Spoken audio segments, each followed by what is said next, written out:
A man rescues a puppy from the mud, but after cleaning it, he realized it's not a dog.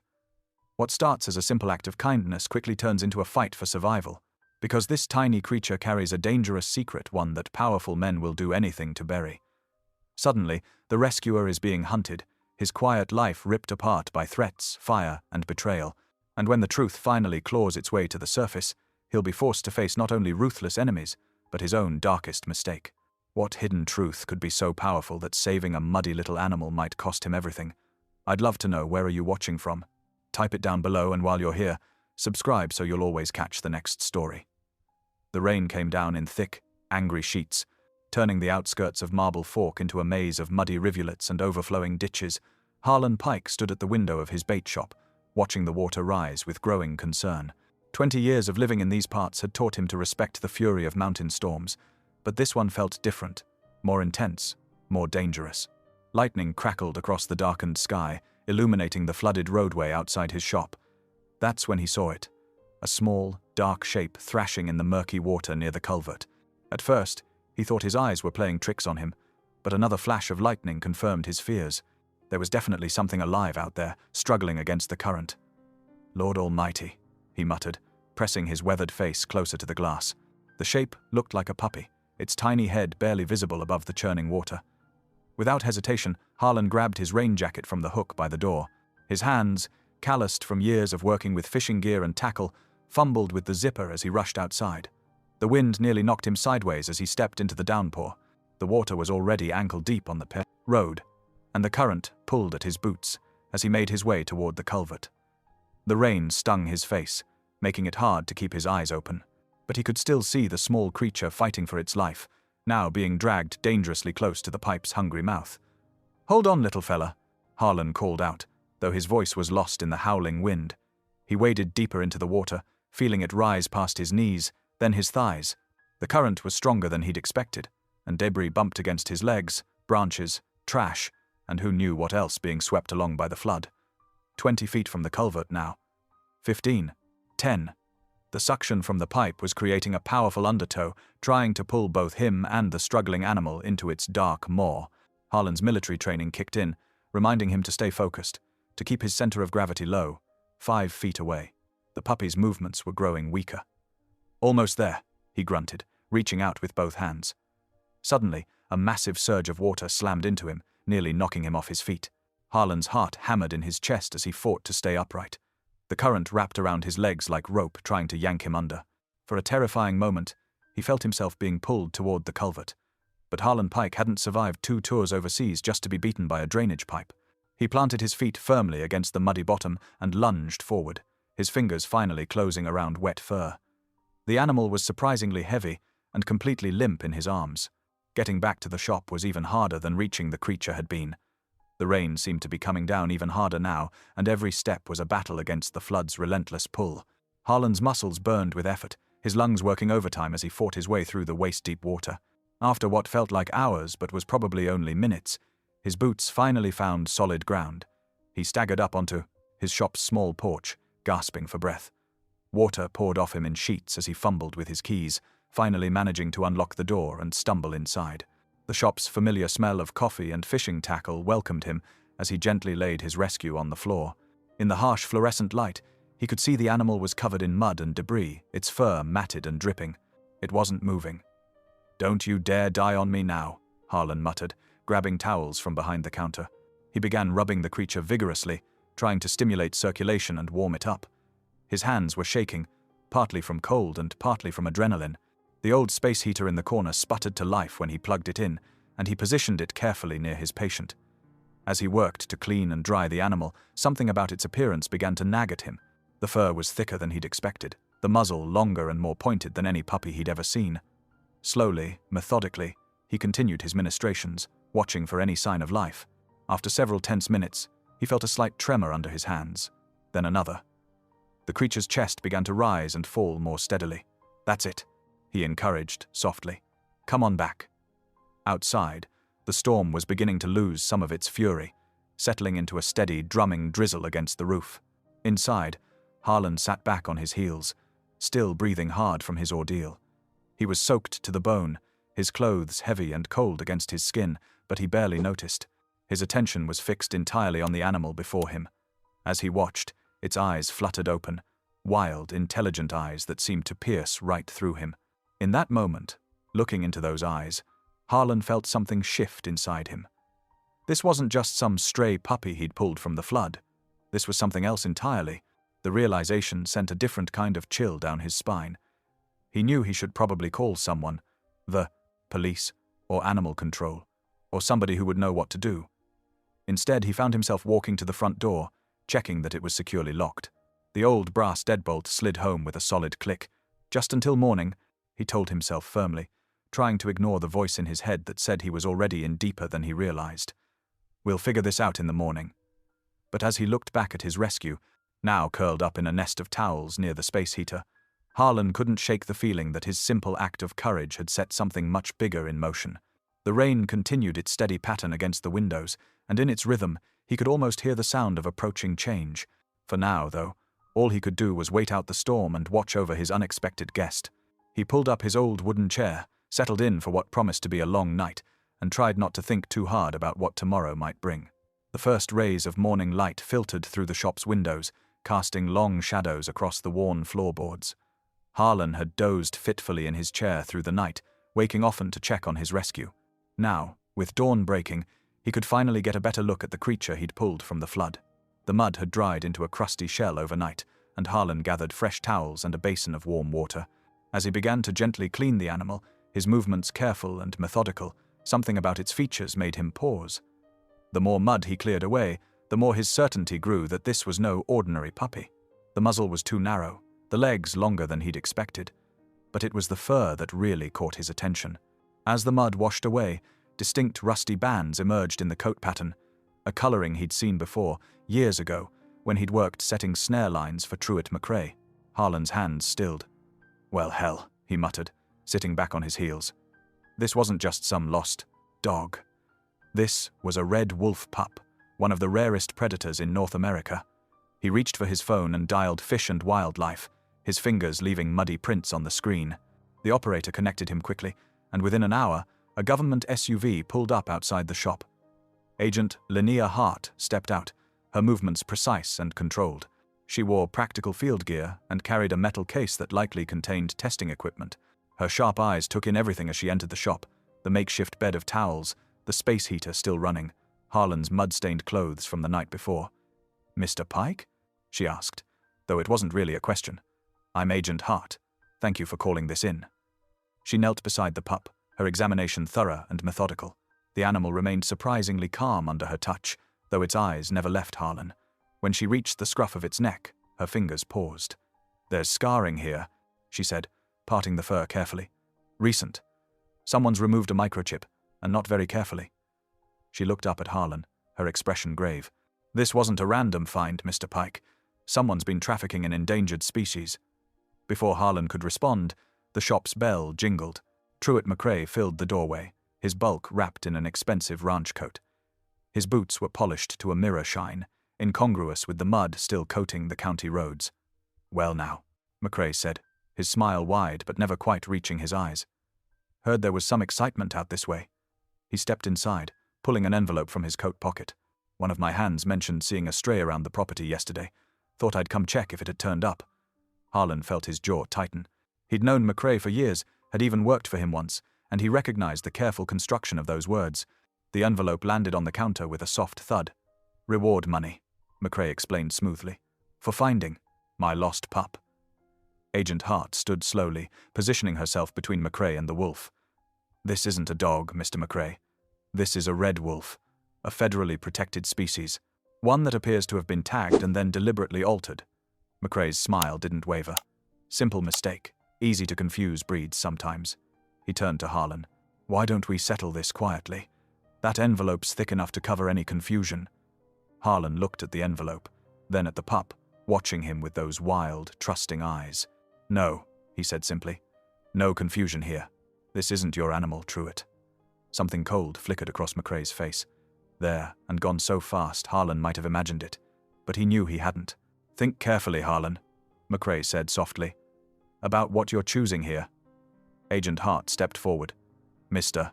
McRae, I've already documented the tampering evidence. This is now an active federal investigation. I suggest you take any further questions to our field office.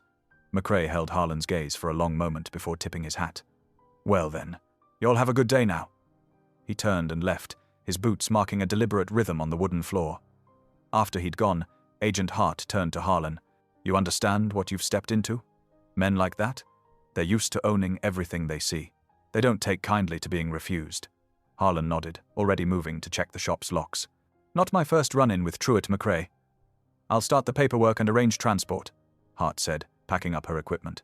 But it might take until tomorrow to get everything in place. Can you secure the animal here until then?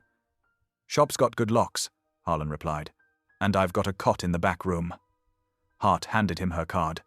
Call immediately if there's any trouble. And Mr. Pike? She paused at the door. Watch the roads after dark. Men like McCrae rarely work alone. The day passed slowly. Harlan served his regular customers while keeping one eye on the pup, which had settled into a corner behind the counter. As evening approached, the shop grew quiet, except for the occasional passing car. Standing at the window, Harlan caught a glint of reflection from the tree line across the road. Maybe binoculars, maybe just the setting sun on a windshield.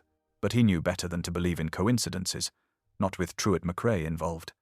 The pup had dozed off near his feet, seemingly unconcerned by the day's tensions. But Harlan remained alert, watching the shadows lengthen across the parking lot. What had started as a simple rescue in the rain had become something else entirely, a challenge to power, a question of right and wrong. He double-checked the locks again and settled in for another long night, Agent Hart's card close at hand. Outside, a vehicle drove past slowly, its headlights sweeping across the shop's windows. Harlan watched it go, knowing this was only the beginning. A crash jolted Harlan from his light sleep on the cot.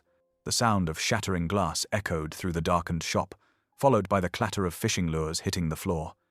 He grabbed the baseball bat he'd kept nearby and moved quietly toward the front. Moonlight spilled through a jagged hole in the front window, casting broken shadows across scattered merchandise. Rocks littered the floor amid the glass. The wolf pup whimpered from its corner, but stayed hidden as Harlan had taught it.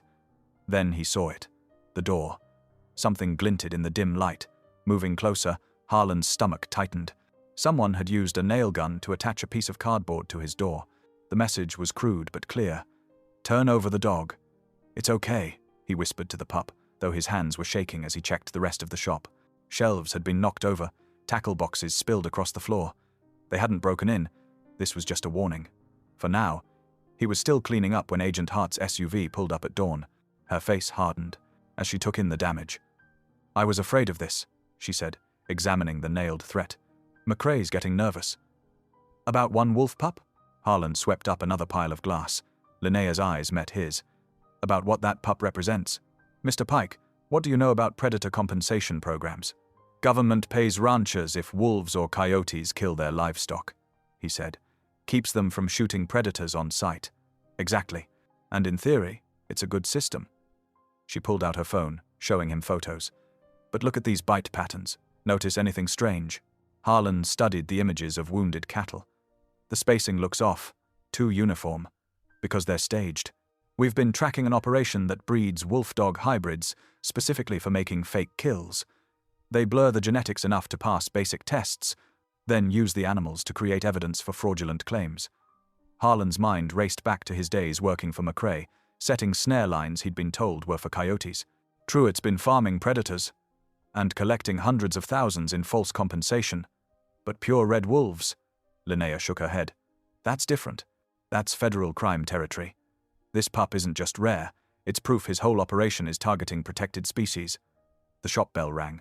They both turned, tense, but it was Birdie Kincaid stomping through the door, her grey hair wild and her expression fierce. Saw your window from the road, she said, setting down a canvas bag. Figured you could use backup.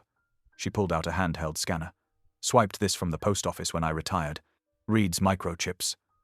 Birdie, you didn't have to, Harlan started. Don't you birdie me, Harlan Pike.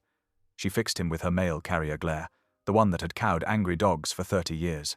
I've watched Truett McCrae bully good people out of this valley my whole life. Not this time. Linnea smiled slightly. Mrs. Kincaid, I'm Agent Hart, Fish and Wildlife. Would you be willing to make an official statement about any suspicious activities you've observed during your postal service? Honey, I've got 3 decades of notes on every strange thing I saw on my routes. Been waiting for someone to ask. They gathered around the counter, speaking in low voices. Linnea laid out a map. We need to move the pup to secure custody, she said. But McCrae will be watching the main roads. I can arrange an unmarked horse trailer to meet us here. She pointed to a service road beyond the usual ranch patrols. I'll handle the paperwork and chain of custody. The challenge is getting there unnoticed. Leave that to me, Birdie said. I know every back road and deer trail in this county. Used them plenty during Christmas rush. Harlan looked between these 2 women. One a federal agent, one a retired mail carrier, both willing to risk McCrae's wrath to do what was right. He thought of the pup, still trusting him despite the violence of the night. The weight of his own past choices pressed down, but alongside it rose something stronger. Resolve. When do we move? He asked. Tonight, Linnea said. The longer we wait, the more time McCrae has to plan. Mrs. Kincaid, can you be ready at midnight? Been ready for 20 years, just waiting for the right cause. Birdie patted her scanner. Let's see what other secrets this little gadget turns up before then. They spent the next hours planning, marking alternate routes, timing patrol patterns. The pup dozed fitfully, occasionally startling at loud noises. Each time Harlan found himself moving to comfort it, his protective instincts growing stronger. As afternoon faded toward evening, Linnea prepared to leave to make the final arrangements. At the door, she paused. Mr. Pike, Harlan, are you sure about this? McCrae's already shown he's willing to use force. Harlan looked at the nailed threat still hanging on his door, then at the pup that had started all this. Some things are worth standing, took up for, he said quietly. Maybe it's time someone did. Birdie squeezed his arm. About time you remembered who you really are, boy. They watched Linnea drive away, then turned to the tasks ahead. Night would come soon enough, bringing its own dangers and decisions. But for now, they had work to do, and a small piece of wild hope to protect. The late afternoon sun cast long shadows across the bait shop's weathered boards as Harlan checked his watch for the 100th time. 6:45. 15 minutes until the planned transfer. His hands were steady as he secured the wolf pup in its travel crate, but his heart hammered against his ribs. Easy there, little one, he murmured, sliding a water bowl through the door. The pup whimpered softly, pressing against his fingers through the grate. These past days had forged a connection he hadn't expected. Birdie Kincaid stood watch at the window, her sturdy frame silhouetted against the deepening dusk. No movement on the south road, she reported, but that doesn't mean much with Truett McCrae. They'd killed all the lights inside the shop, working by the dim glow filtering through the windows. Every shadow made them jump, every distant engine sound brought them to attention. The waiting was the hardest part. At 7 o'clock sharp, they heard the soft rumble of an engine idling down the alley. Harlan peered through a gap in the window blinds. Linnea Hart was backing up a plain horse trailer with practiced ease, no running lights, just as planned. That's our signal, he said, reaching for the crate. Let's move. The back door opened with barely a creak. He'd oiled the hinges that afternoon. The evening air was thick with humidity, promising another storm. Perfect cover, if they could just. The world exploded in orange light. Fire! Birdie's shout cut through the sudden roar as flames erupted from Harlan's storage shed, not 30 feet away. The heat hit them like a physical wall, and sparks rode the wind toward the shop's wooden walls. Harlan's mind raced. The shed held years of accumulated supplies, including radio equipment and, worse, fuel cans for his boat motor. If those caught. Take him! He shoved the pup's crate into Birdie's capable hands. Get to the trailer. Harlan, don't you dare. But he was already running toward the inferno, shirt pulled over his nose. The heat was incredible, warping the air. Through the smoke, he could see the fuel cans on their shelf, dancing in the flames. Any second now. He kicked in the door, ducking under a sheet of fire. Smoke clawed at his lungs as he lunged for the cans, sending them skittering across the concrete pad outside. The radio gear was next. Expensive equipment, yes, but, more importantly, full of customer records that could identify people Truett might target next. The roof groaned ominously. Harlan grabbed his old toolbox, the metal already hot enough to burn. Something crashed behind him as support beams gave way. No time for the door. He threw himself at the thin rear wall panel, wood splintering under his shoulder as he burst through into open air. He hit the ground, rolling, coughing violently. Linnea was there suddenly, hauling him to his feet as sirens wailed in the distance. Are you crazy? She demanded, but her hands were gentle as she checked him for injuries. The pup? Safe in the trailer with Birdie. We need to move before… Wait. Something had fallen from his half-melted toolbox. A small brass tag glinted in the firelight, and Harlan's blood ran cold as he picked it up. The engraving was simple. MP, Merritt Pike. His brother. Memories flooded back. Merritt's bitter face the last time they'd spoken. Rumors that he'd gone to work for Truitt as a trap-setter. Harlan had refused to believe it, but here was the proof, dropped like a signature at a crime scene. Fire trucks arrived, their red lights painting everything in surreal colors. The crew made quick work of containing the blaze. But the shed was a total loss. Harlan stood with Linnea, watching them work, the brass tag burning a hole in his pocket. "You know who did this," she said. "It wasn't a question. My brother." The words tasted like ash. "Merritt's working for Truitt." Linnea's face hardened. She pulled out her phone, snapping pictures of the scene. "This changes things. Arson, endangered species trafficking, conspiracy.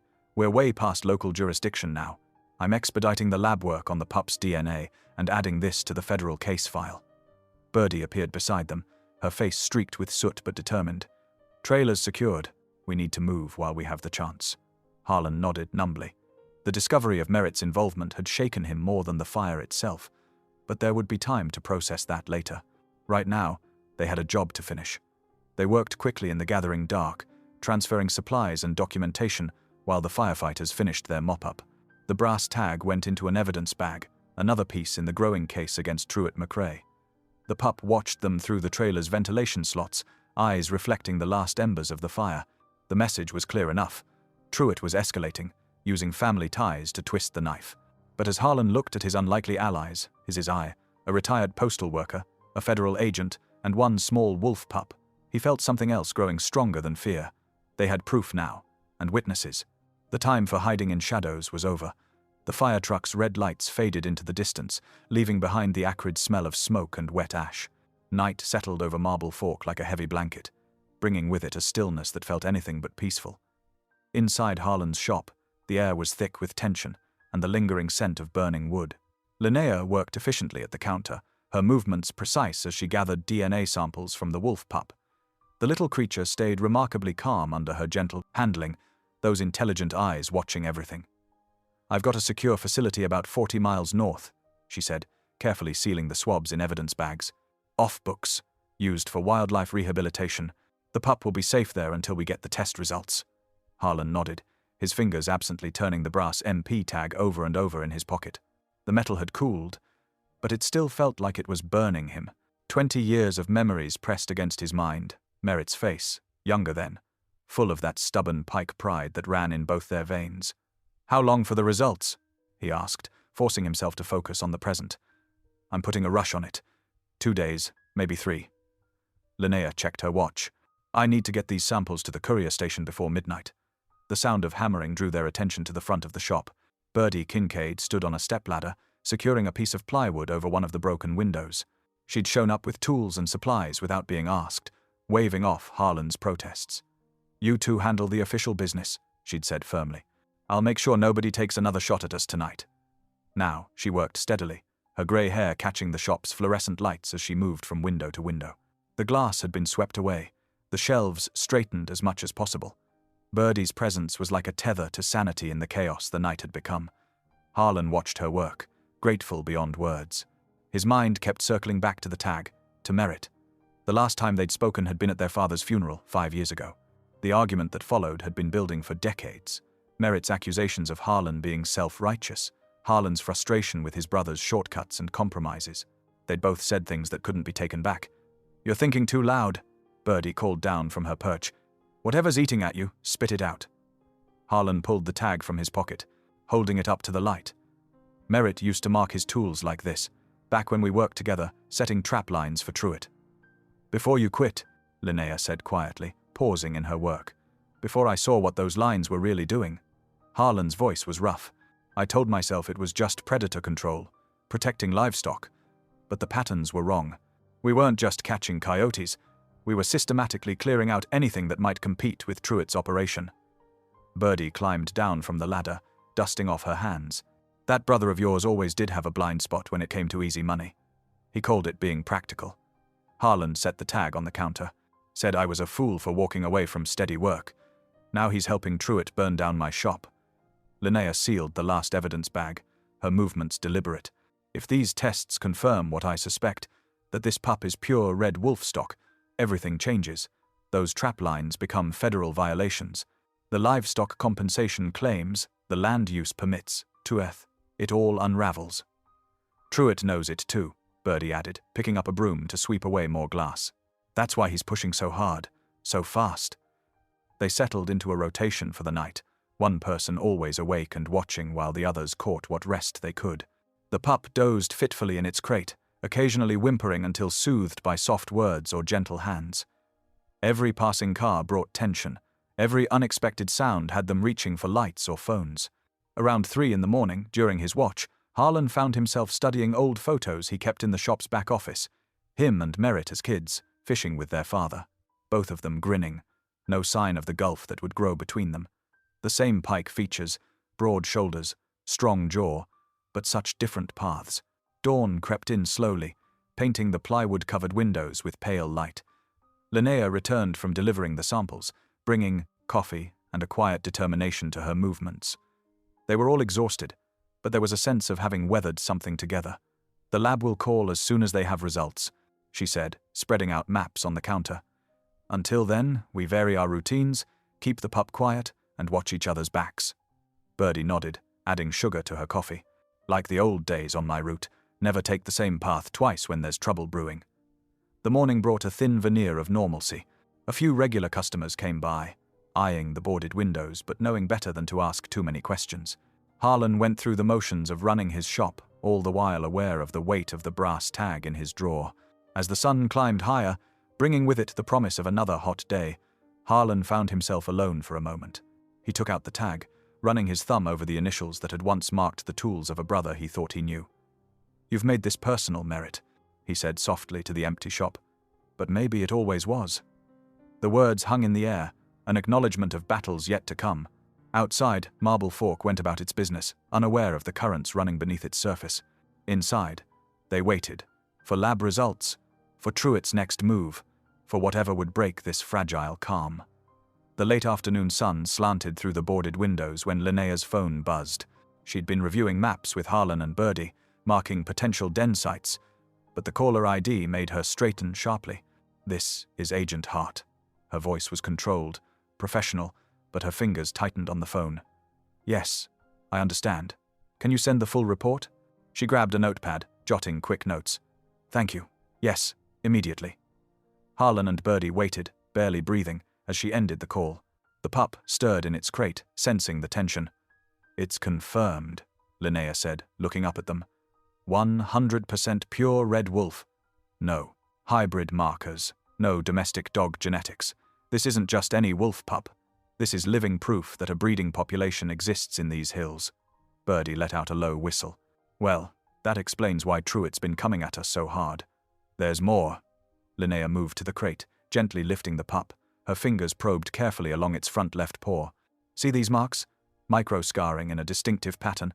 This little one had a close call with a snare before the flood." The blood drained from Harlan's face. He knew those marks. Years ago, he'd seen them on countless animals. The spacing, the angle of the scarring. His hands had set those same lines, following Truett's instructions for what they'd called varmint control. "Those are standard 42-inch leads," he said, voice hollow. "Set in pairs, anchored with split stakes." The familiar technical details felt like ashes in his mouth now. "I used to lay them that way. Taught others to do it too." Linnea's eyes met his, not accusing but unflinching. "How many lines did you help set up?" "Dozens. All through these hills." Harlan ran a hand over his face. "We told ourselves it was just protecting livestock, keeping the predators in check. But looking back, the patterns were too organized, too systematic." He looked at the pup, really looked at it. "We weren't controlling predators. We were eliminating competition." The weight of it settled on his shoulders.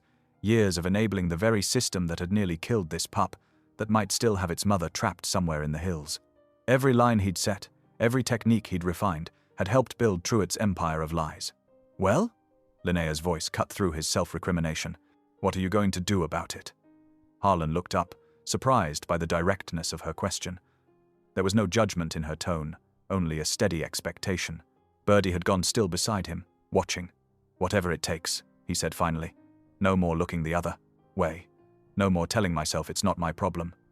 His voice grew stronger. I know those hills. I know where the lines run, where they cross. If there's an adult wolf out there injured by one of those snares, I can help find it. And make the case airtight, Linnea added. With your testimony about the trapping operation, combined with DNA evidence and documented injuries, we can bring the whole thing down, Birdie finished. She squeezed Harlan's arm, her weathered face fierce with loyalty. No grand speeches, no dramatic declarations, just the solid certainty of someone who'd never doubted his worth. They gathered around the counter, spreading out fresh maps. The confirmed DNA results changed everything. Truett's entire operation would now face federal scrutiny. Every livestock compensation claim, every land use permit, every predator control authorization would be examined through the lens of endangered species protection. We'll need to document everything, Linnea said, marking grid sections. Den sites, track patterns, any signs of trapping activity. But we have to move carefully. Truett's bound to have eyes out. Harlan nodded, already identifying likely routes. The old logging roads give the best access. We can use game cameras, work in stages, build the evidence piece by piece. I'll run interference in town, Birdie offered. Keep ears open, watch for any unusual movements. Nobody questions a retired mail carrier being nosy. The pup watched them from its crate, ears pricked forward. In its eyes, Harlan saw a chance for redemption, NEOZ, not just for himself, but for all the damage done to these hills by greed and indifference. They worked late into the evening, planning their field strategy. Every detail mattered now. They couldn't afford mistakes, not with federal violations in play. Harlan's knowledge of the trap lines would be crucial. He could identify the most likely places where an injured wolf might seek shelter. We start at first light, Linnea decided, gathering her notes. Small teams, rotating schedules. We document everything, but our primary goal is finding that adult wolf. Harlan looked at the pup, now sleeping peacefully. Its scarred paw twitched in some dream. The marks of his past work were literally written on its flesh, but now those same skills could help make things right. I know these hills, he said again, but this time it wasn't an admission of guilt. It was a promise.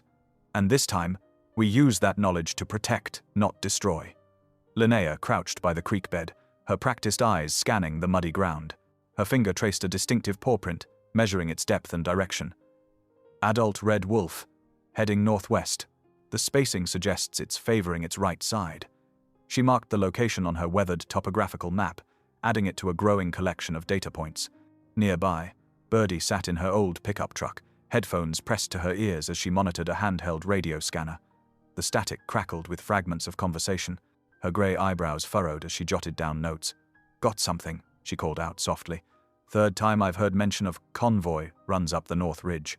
They're using code words, but the pattern's clear, regular movement after midnight. Harlan studied the map where Linnea had marked the tracks. His mind pieced together the terrain he knew so well. Every fold and crease of these hills held memories, both bitter and sweet. His finger stopped at a particular spot on Truett's northern lease. Here, he said firmly. This willow wash. The water pools there year-round, even in drought. We used to set lines there because... He paused, swallowing hard. Because prey animals can't resist it. The banks are steep enough to funnel them right into the snares. Linnea stood, brushing dirt from her knees. Show me. Harlan traced the route on the map. The willows grow thick, good cover for anything hurt or hiding. Creeks still high, from the floods. But there's a game trail that runs above the waterline. Perfect place for setting traps. They gathered around Birdie's truck bed, laying out their gear with methodical care. Wire cutters, heavy duty but quiet. Boots with grip soles that wouldn't slip on wet rock. Small red-filtered lights that wouldn't destroy their night vision. We'll need to move the pup first, Linnea said, checking her satellite phone's signal. I've got a secure transport standing by. Can't risk having it here when we make our move. Birdie nodded. I'll handle that. Got a friend with a place up in the state forest? Off the grid? Reliable. She patted her scanner. I'll keep monitoring channels. Give you warning if anyone starts moving your way. The afternoon light was fading as they finalized their plan. Harlan felt the familiar tightness in his chest that came before any dangerous operation. He'd felt it countless times in the service, and later setting trap lines, but this time it was different. This time he was working to undo damage, not cause it. I'll take point, he said, checking his own gear one last time. I know the sound of those snare lines. Metal on metal, even when they try to muffle it. Just got to listen for that soft clink. Linnea laid out their approach route. We'll parallel the creek until we hit the wash. Keep to the shadows of the bank. Once we're in, we're exposed. Anyone watching those snares will have a clear view. And the creek itself is still angry, Birdie added, glancing at the swollen water. That same current that nearly took you under at the culvert, Harlan. Don't need to be giving it another chance. Harlan touched his chest, remembering the crushing pressure of that floodwater. The creek had nearly killed him once, trying to save the pup. Now they were going back, risking both the water and Truitt's watchdogs to save its mother. They worked through the details again and again as the sun set. Every step had to be precise. The timing of their movements, the placement of their feet, the signals they would use in the dark, nothing could be left to chance. One mistake could mean disaster, either from the creek's power or from whoever watched Truitt's snare lines. Listen, Linnea said, her voice steady but serious. Once we cross onto that lease, we're committed. If we're caught, it's trespassing at best, interference with legal hunting operations at worst. Truitt will press charges if he can. He's got to catch us first, Birdie said grimly, checking her radio batteries one more time. And I'll be damned if I let that happen to my friends. Harlan felt the weight of his wire cutters in his hand, tested their action. The tools were familiar. He'd used ones just like them to set these same kinds of snares. Now they would serve a different purpose.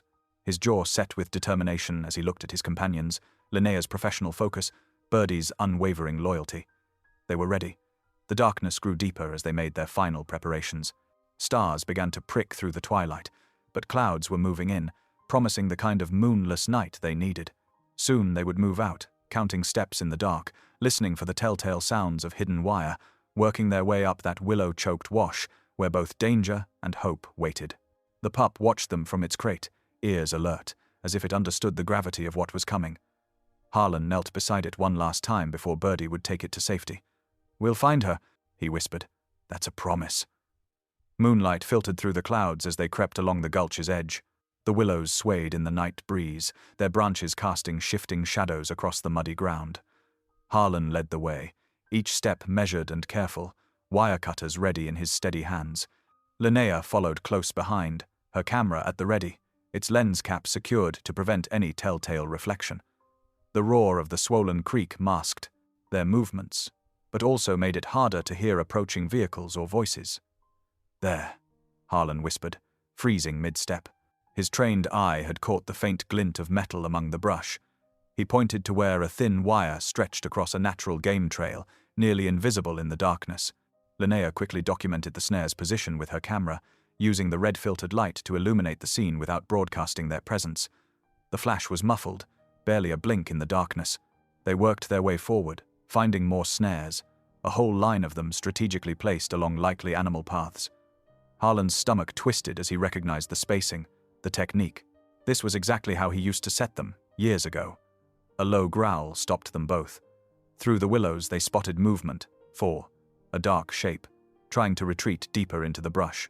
The beam of Linnea's light caught reflecting eyes. Then the full image hit them. The mother wolf, her red russet coat matted with mud and blood, one leg caught in a cruel twist of wire. "Easy now," Linnea murmured, though her voice shook slightly. The wolf's eyes burned with fear and defiance, teeth bared in a silent snarl. Despite her injury, she radiated fierce determination. Harlan moved slowly, speaking in low, steady tones. "We're here to help. Just stay calm." He inched closer, wire cutters ready. The wolf watched him, muscles tensed but too exhausted to flee. Linnea documented everything, the wolf's condition, the snare's construction, the surrounding area. Her camera clicked softly as Harlan carefully approached the trapped animal. The wolf's breathing came in rapid pants, but something in Harlan's manner seemed to reach her. Perhaps she sensed his intention, or maybe she was simply too weak to fight. With precise movements, Harlan began working on the snare. "The wires cut into her leg pretty deep," he reported quietly. "But I think I can." The distant sound of engines made them both freeze. Headlights appeared at the top of the slope, sweeping across the trees. "We need to move, now." Linnea's voice was urgent but controlled. She quickly packed her camera as Harlan made the final cuts, freeing the wolf. The animal limped a few steps, then allowed them to guide her toward their trailer. They worked swiftly in the darkness, getting the injured mother settled beside the pup's crate. The reunion was brief but touching, mother and pup whining softly to each other through the bars. The approaching vehicles grew louder. They needed to get across the old flood bridge before they were cut off. Harlan jumped into the driver's seat while Linnea secured the trailer door. The engine rumbled to life just as multiple sets of headlights crested the ridge. "Go!" Linnea shouted, swinging into the passenger seat. The truck lurched forward, trailer swaying behind them as they headed for the bridge. The wooden structure loomed ahead, weathered planks spanning the churning creek. They were halfway across when headlights blazed behind them, illuminating the entire bridge in harsh white light.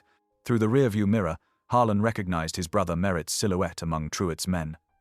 A heavy impact rocked the trailer as one of the pursuing trucks slammed into it. The bridge shuddered, ancient boards creaking in protest. The trailer skidded sideways, its wheels catching on the bridge's low guardrail. "Hold on!" Harlan fought the wheel as their trailer tilted precariously over the edge. Water roared beneath them, dark and hungry. Through the chaos, he heard Truett shouting orders, his voice carrying over the creek's thunder. Linnea lunged for the back window, reaching toward the trailer where the pup's frightened yelps mixed with the mother's deeper growls. Birdie appeared from somewhere, bracing herself against the trailer's gate, trying to stabilize it. The bridge gave another ominous groan. More wooden planks splintered under the weight and impact. Their trailer tilted further, metal screaming against metal.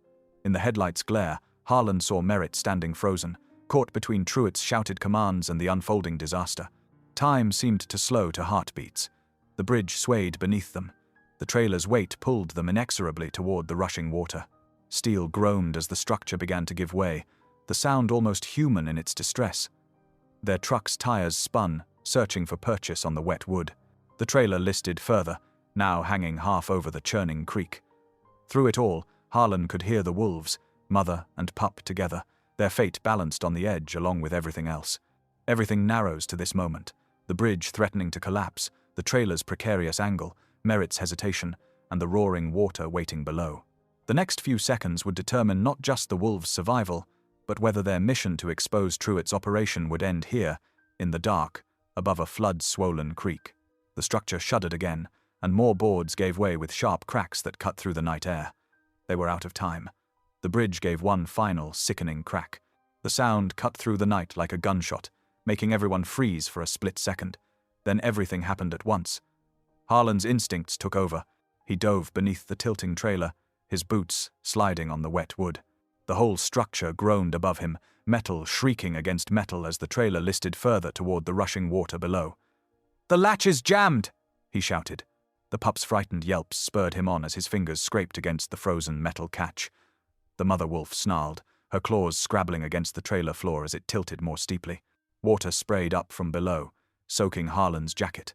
He could barely see in the harsh glare of the truck headlights, but his hands knew what to do. With desperate strength, he braced his boot against the trailer's frame and kicked hard at the catch. Once, twice, on the third try, it finally broke free with a sharp snap. "Linnea," he called out, "get ready!" The pup's crate slid toward him as the trailer tilted further. Harlan caught it, his muscles straining as he maneuvered the awkward box. Through the bars, he could see the pup's wide, frightened eyes. Linnea was there in an instant, her arms outstretched.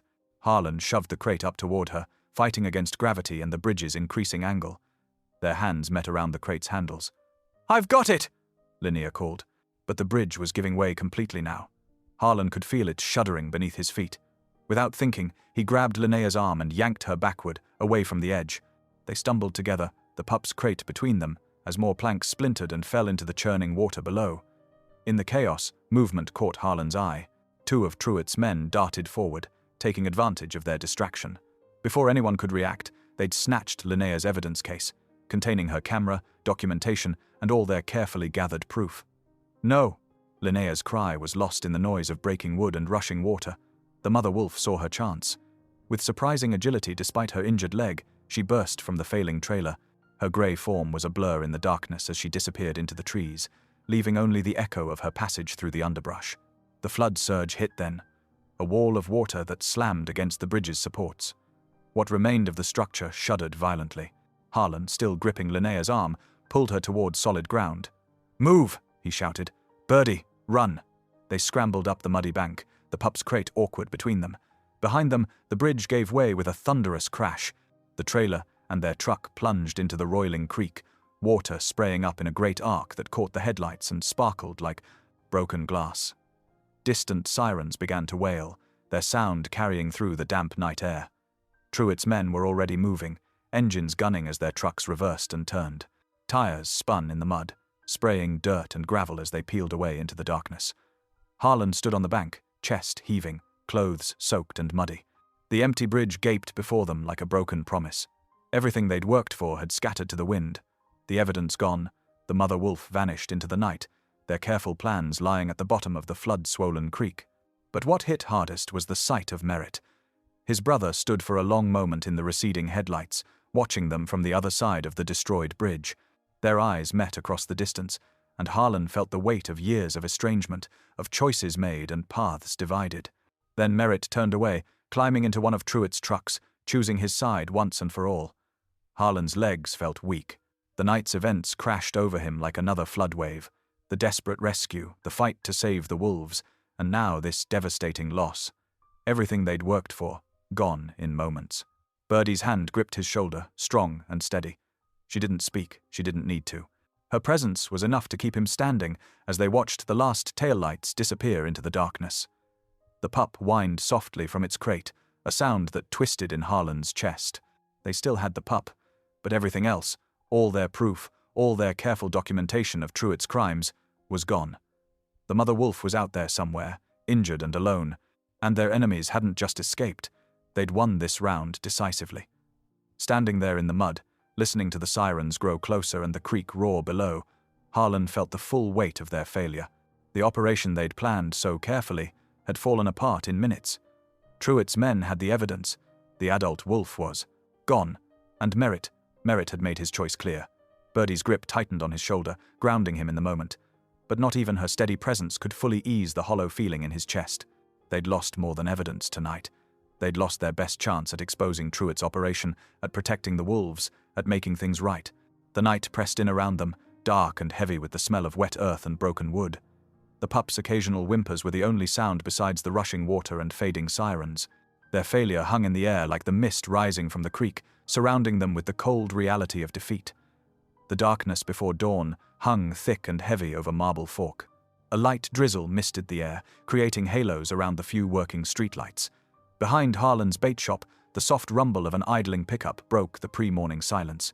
Harlan had been restlessly organizing tackle boxes when he heard the engine. His hands stilled on a tangle of fishing line as he listened, every muscle tense. After everything that had happened, unexpected visitors set his nerves on edge. Through the back window's foggy glass, he made out the shape of a truck. Not one of Truett's fancy rigs, but an older model, its paint dulled by years of weather. The driver's door creaked open, and a familiar silhouette stepped out into the weak light of the security lamp. Merritt Pike stood there, his hat clutched in work-worn hands, looking smaller somehow than Harlan remembered. The years had carved deep lines around his eyes and mouth, and his shoulders carried a weight that hadn't been there before. Harlan moved to the back door, his heart pounding with a mix of anger and something else he couldn't name. The bridge chaos was still fresh in his mind. The cracking wood, the roar of water, the sight of his brother standing with Truett's men. He opened the door but stayed in the doorway, one hand on the frame. "You've got nerve, showing up here." Merritt didn't move closer. Rain collected on his shoulders, darkening his jacket. "Saw what happened at the bridge," he said, his voice rough. "Wasn't supposed to go like that." "How was it supposed to go?" Harlan's words came out sharp enough to cut. "Truett." Merritt paused, working his hat brim between his fingers. "He doesn't care who gets hurt anymore. Never did, really. Just hid it better before. Would have let that bridge collapse with all of us on it if it meant covering his tracks." The admission hung in the damp air between them. Harlan studied his brother's face, seeing the shake in his hands, the haunted look in his eyes. Something had cracked in Merritt's loyalty to Truett McRae. "Got something you need to hear," Merritt said. He glanced over his shoulder as if expecting to find Truett's men materializing from the shadows. "He's got pens, hidden ones, out past the old quarry where nobody looks anymore. That's where he keeps them. The wolves, the crossbreeds, all of it." Harlan's breath caught. "The mother wolf?" "Different location. Moved her after the bridge. But there's more coming." Merritt's voice dropped lower. "Big shipment scheduled. 3 days from now. Truett's planning to move everything out, get rid of all the wolves, pure and mixed. Wipe the slate clean before anyone can prove what he's been doing." The sound of tires on wet pavement made them both tense. A vehicle approached, headlights sweeping across the building. Harlan recognized Linnea's SUV as it pulled around the corner. She parked and stepped out, her expression carefully neutral as she took in the scene. Her hand stayed close to her hip, near her weapon, as she approached. "Agent Hart," Merritt acknowledged her, his voice tight. "Mr. Pike." She moved to stand near Harlan, professional distance in every line of her body. "I assume you're here with information?" Merritt nodded. Without ceremony, he laid out the details: coordinates for the pens, the shipping schedule, names of buyers and corrupt officials who looked the other way. His words came in clipped sentences, each one dropping like stones into a deep well. Linnea took notes, her pen scratching against her notepad. "You understand," she said when he finished, "that this cooperation doesn't grant immunity. You'll face charges for your part in the operation." "I know." Merritt's response was quiet but firm. "Been running from things too long anyway." Harlan felt the old anger rising in his throat, anger at Merritt's choices, at the years of silence between them, at all the ways their lives had gone wrong. He wanted to shout, to demand explanations for every betrayal. Instead, he found himself asking, why now? Merritt met his eyes for the first time since arriving. That night at the bridge, watching Truett ready to kill everyone, you, the agent, even his own men, just to keep his secret. Made me see clear, finally. He shook his head. Been seeing clear a lot lately. Too late for most things, maybe, but not for this. The silence that followed felt different from the angry quiet of their past. This was the silence of a door, long slammed shut, creaking open just a crack, not to warmth or reconciliation, but to truth, to responsibility. "We'll need you to make an official statement," Linnea said, closing her notebook. "Everything you've told us, properly documented." "I'll do it." Merritt placed his hat back on his head, pulling the brim low. "Whatever you need to bring him down." The sky was beginning to lighten, the first pale hints of dawn touching the eastern horizon. Merritt turned toward his truck, then paused. He didn't look back at Harlan, but his words carried clearly in the morning air. "I'm not asking for forgiveness," he said. "Just trying to do one right thing before it's all over."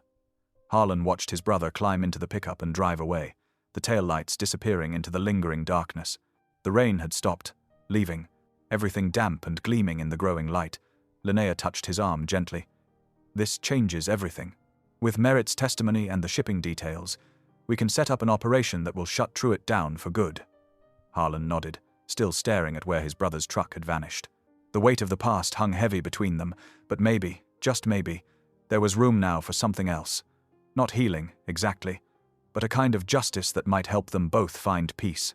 The morning sun cast long shadows across the bait shop floor as Harlan spread out the hand-drawn maps. His finger traced the route from the culvert to the narrow alley behind his store. Years of managing floodwaters had taught him every dip and channel in the drainage system. "If we time it right," he explained to Linnea and Birdie, "we can use the floodgates to create a controlled surge. Nothing deadly, but enough water to block their escape route." Birdie nodded, her grey hair catching the light as she studied the electrical panel. "I can rig the breakers for a timed blackout. When the lights go, that's your signal the water's coming." Linnea stood at the counter, her phone buzzing with updates from her federal team. "My units will be in position at the pens by 9 o'clock tonight. We'll need Truett here before then." "I'll call him," Harlan said, his voice steady. "Tell him I found the DNA cooler during cleanup, that it's hidden here in the shop." "He'll bite," Birdie said. "Man like that can't resist trying to grab evidence that could destroy him." They worked through the afternoon, checking and double-checking every detail. Harlan walked the culvert line 3 times, testing the mechanisms he'd repaired over the years. The metal gates moved smoothly now, ready to direct the waiting water. Inside the shop, Birdie climbed up on her ladder, connecting wires with practiced hands. "Radio check," she called down, clicking her handheld unit. Static crackled, then cleared to a clean signal. "Copy that," Linnea responded from outside. She stood in the alley, marking sightlines and cover positions. Her usual cool demeanor was focused to a razor's edge. Harlan watched them work, feeling the weight of what they were attempting. If either part of their plan failed, if Truett didn't take the bait, or if the raid on the pens didn't happen fast enough, they'd lose their chance to save the wolves and bring down the whole operation. "Running the sequence again," Birdie announced. She flipped switches in careful order. The shop lights dimmed, then brightened. "Timer's set. When these go dark, you'll have exactly 45 seconds before the water hits." Linnea came back inside, brushing dust from her hands. My team's ready at the pens. They have cameras, warrants, everything we need to document the operation. Once we have Truitt contained here, they move in. The sun was setting now, painting the shop windows in deep orange. Harlan picked up his phone, thumb hovering over Truitt's number. Everyone clear on their positions? Birdie patted the radio at her hip. I'll be up in the storage loft, keeping eyes on the whole alley. Any of his men try coming in the back way, I'll see them. I'll have 3 plainclothes agents scattered on the street, Linnea added. They won't move until I signal, but they'll be ready. Harlan nodded and pressed the call button. The phone rang twice before Truitt's voice answered, smooth as oil. Well now, Harlan. Didn't expect to hear from you so soon after our little bridge incident.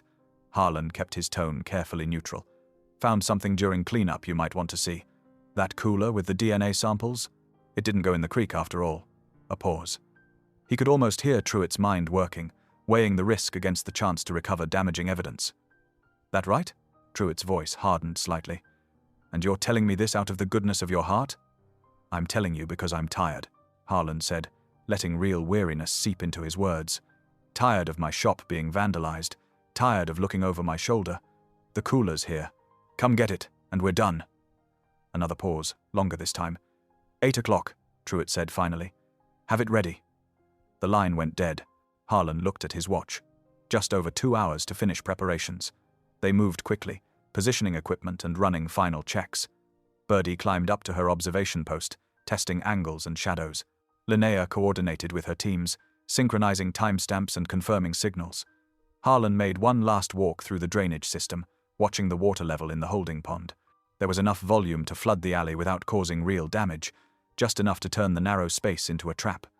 Back in the shop, he stood at the window, watching darkness settle over Marble Fork. The street lamps flickered on, casting pools of yellow light on the wet pavement. Everything they'd worked for came down to this: timing, nerve, and the hope that justice could outweigh greed. Linnea touched his arm gently. We've got all the pieces in place. Your brother's testimony, the documentation, the warrants. All we need now is to keep Truitt contained until the Penn's raid is complete. And hope he doesn't have more surprises waiting. Birdie's voice crackled over the radio. Harlan checked his watch again. 7:45. The air felt charged, like the moment before a storm breaks. Through the window, he saw headlights approaching, multiple vehicles, moving slowly. Here we go, he said quietly. Everybody ready? Ready, Birdie confirmed from above. Ready, Linnea echoed, moving to her position near the back door. The headlights swung into the parking lot, illuminating the shop's front window. Harlan counted 3 trucks, Truitt's personal vehicle and 2 others filled with men. More backup than they'd anticipated, but the plan could still work. He watched Truitt step down from his truck, boots crunching on gravel. The man's confidence showed in every movement as he approached the shop door. Behind him, his men spread out, taking positions that looked casual but effectively surrounded the building. Harlan took a deep breath and reached for the door handle. The next few minutes would determine everything: justice or failure, redemption or loss. The bell chimed as he pulled the door open, letting Truitt McRae step into the trap they'd laid. Truitt McRae pushed through the door like he owned it, flanked by 2 broad-shouldered men in work jackets. His polished boots clicked against the floor tiles, each step radiating confidence. The overhead fluorescents cast harsh shadows across his face, deepening the lines of satisfaction there. Evening, Pike, he drawled, scanning the dimly lit shop. Let's make this quick. Where's my cooler? Behind the counter, Harlan kept his expression neutral. Back storage room. Follow me. 3 more of Truitt's men crowded through the entrance, spreading out among the aisles of fishing gear and bait supplies. Their practiced movements showed they'd done this kind of thing before, intimidation worn smooth by repetition. Up in the storage loft, hidden in darkness, Birdie's hand hovered over the master switch. She watched through the slats, counting heartbeats, waiting for the perfect moment. Harlan led Truitt toward the back corridor, feeling the weight of the man's presence behind him. The air felt thick with tension, like the moment before lightning strikes. Now, Birdie, Harlan whispered into his concealed radio. The shop plunged into absolute darkness. Truitt's curse cut through the sudden black, followed by the confused shouts of his men. In the same instant, Harlan heard the deep rumble of the floodgates opening. Water surged down the alley, a controlled torrent that swept across gravel and pavement. The sound of rushing water mixed with startled yells as Truitt's men discovered their Trucks were suddenly marooned, boxed in by rising water at both ends of the alley. "What the hell is this?" Truett's voice carried an edge of rage now. The beam of his flashlight cut through the darkness, searching for Harlan. Outside, boots slipped on wet gravel. Car doors slammed, engines revved futilely against the rising water. The careful trap was working exactly as planned. Across town, Linnea's radio crackled to life. Units in position at the pens. Moving in now. Her team moved with precise coordination, bolt cutters snapping through chains, cameras documenting every cage and every trapped animal. In the largest pen, they found the injured mother wolf, her leg still bearing the marks of Truett's snare. The veterinary team worked quickly, securing her for transport and treatment. "Multiple violations confirmed," an agent reported. "We've got at least 12 hybrid canids, evidence of genetic tampering, illegal trapping equipment." Merritt Pike emerged from the shadows at the edge of the property, his hands raised above his head. His face showed exhaustion and resignation, but also relief. "I'll tell you everything," he said to the approaching agents. "Every scheme, every fake claim, every altered bloodline." Back at the shop, Truett was losing control. His carefully maintained veneer of civility cracked as he realized the trap closing around him. He charged down the back corridor, flashlight beam bouncing wildly off the walls. "Pike!" he roared. "You think you can play games with me? I own this town!" Harlan stood his ground in front of the storage room door, a solid shadow in the darkness. Years of watching Truett bully and corrupt his way through Marble Fork had led to this moment. The imaginary cooler was just bait, but the justice it would bring was very real. Police sirens began to wail in the distance, growing louder as they converged on the shop. Red and blue lights painted the windows, reflecting off the water that now effectively sealed the alley. Truett's men were shouting into phones, trying to coordinate an escape that was no longer possible. The water wasn't deep enough to be dangerous, but it was more than enough to trap their vehicles and make running impossible. "Federal agents!" The command cut through the chaos. "Everyone on the ground, hands where we can see them." Linnea's voice came through the radio again, clear and satisfied. "Pens are secured. All evidence documented. We've got them, Harlan." In the darkness of the corridor, Truett's flashlight beam found Harlan's face. The businessman's expression had transformed into something ugly and desperate. "You've had it in for me from the start," he snarled. "You and that federal agent, thinking you could bring down what I've built. Where's the cooler, Pike? Where's my property?" "There is no cooler, Truett," Harlan said calmly. "But there are plenty of cameras at your pens right now, documenting exactly what kind of operation you've been running." The truth hit Truett like a physical blow. His empire of fraud and cruelty was crumbling, exposed by the very people he'd tried to intimidate into silence.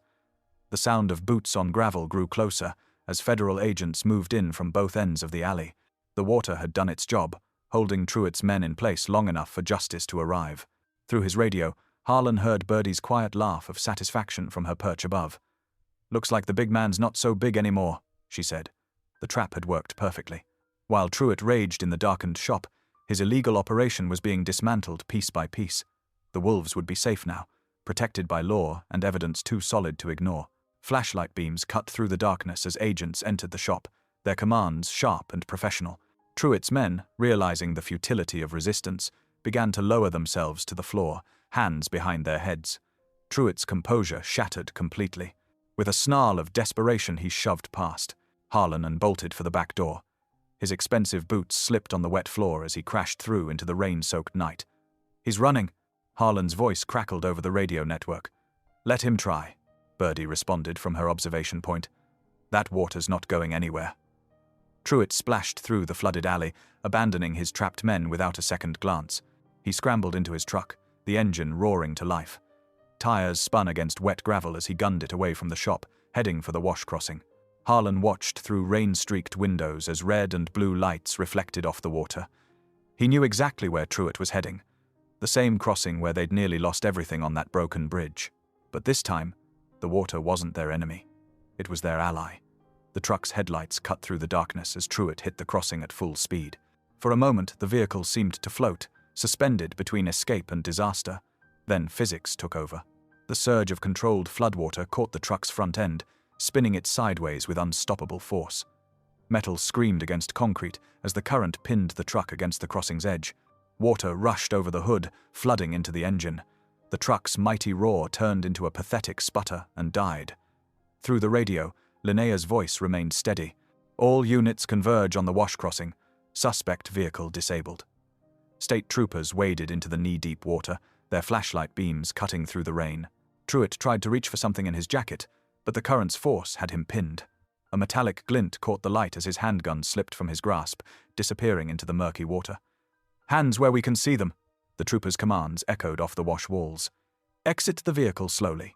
They hauled him out, his fine clothes soaked and muddy, his carefully maintained image of power washing away with the current. Truitt.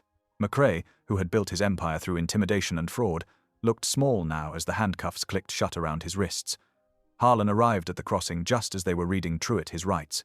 The list of charges seemed endless: racketeering, wildlife trafficking, arson, fraud. Each crime named was another brick in the wall of justice that would finally contain him. Linnea's team was thorough, documenting everything. The live footage from the pens provided irrefutable evidence of the operation's scope. Merritt's detailed statement filled in the gaps, mapping out years of systematic abuse and deception. "We've got the mother wolf secured," Linnea reported, joining Harlan at the crossing. "She'll need surgery for that leg, but the vet team says she'll recover." Her voice softened. "The pup can go back to its family, Harlan. You made that possible." From her position above the shop, Birdie let out a laugh that carried equal measures of relief and bone-deep exhaustion. "Would you look at that?" she said over the radio. "All those years acting like he owned the sky itself, and here he is, done in by a little water and a lot of truth."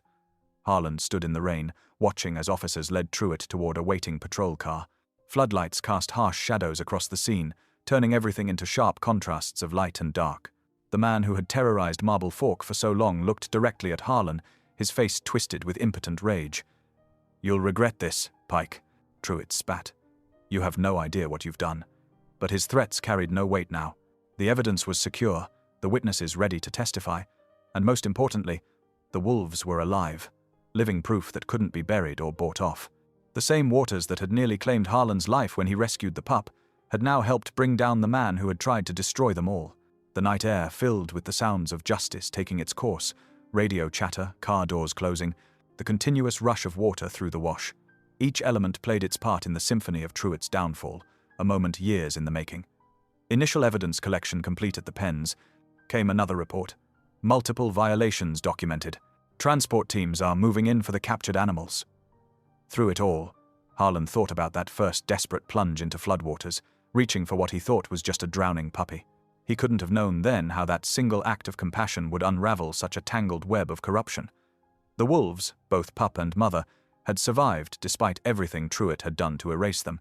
Their existence was a testament to resilience, to the power of truth over deception. State troopers began processing Truitt's abandoned men, leading them out of the flooded alley in handcuffs. The water level was already starting to recede, the controlled surge having served its purpose perfectly. Soon, all that would remain would be the mud and debris, physical reminders of how nature itself had helped bring justice to Marble Fork. The morning sun painted the ridge in soft gold, its warmth touching the early dew that still clung to the grass. A gentle breeze carried the scent of pine and wild herbs across the observation area, where Linnea Hart stood, clipboard in hand, carefully documenting each step of the rehabilitation process. The mother wolf emerged from the temporary enclosure first, her movements cautious but stronger now. The surgery had mended her injured leg, leaving only a slight hesitation in her stride. Behind her, the pup bounded forward, its small form vibrating with energy. The reunion brought tears to several observers' eyes as the little one nuzzled beneath its mother's scarred fur, yipping softly in recognition. Heart rate and movement patterns all normal, Linnea noted, her professional tone barely masking her own emotion. "They're ready." Harlan Pike watched from nearby, his new fish and con, wildlife badge catching the morning light. The position had come as a surprise, an offer to assist field teams based on his demonstrated commitment during the case. He'd said yes without hesitation, knowing this was his chance to protect what he had once, unknowingly, helped harm. Birdie Kincaid stood at his shoulder, beaming at the badge with unmistakable pride. "Look at you," she said, poking his arm. "From bait shop to badge, who'd have thought?" She squeezed his hand once, then turned to leave. "I'll leave you two to your official business," she added with a knowing smile, heading back down the ridge. The news about Merritt had come through official channels. He'd agreed to testify fully about Truitt's operation, accepting the consequences of his own actions. It was a hard path, but one he'd chosen to walk straight-backed. Linnea moved to stand beside Harlan, their shoulders touching as they watched the wolves explore their temporary enclosure. The storm that had brought them together felt distant now, replaced by clear skies and clearer purpose. "That night in the flood changed everything," Harlan said quietly. "Changed me." "That's what real responsibility does," Linnea replied, her hand finding his. "It shows us who we really are." Before them, the pup lifted its head to the wind, testing the air of its new beginning. The moment held all the weight of earned justice and chosen kinship. A family reformed in the wild, and another finding its way on the ridge. Thanks for watching. If any part of this story lingered with you, consider subscribing. I'll be here again tomorrow, sharing another tale that speaks to the soul.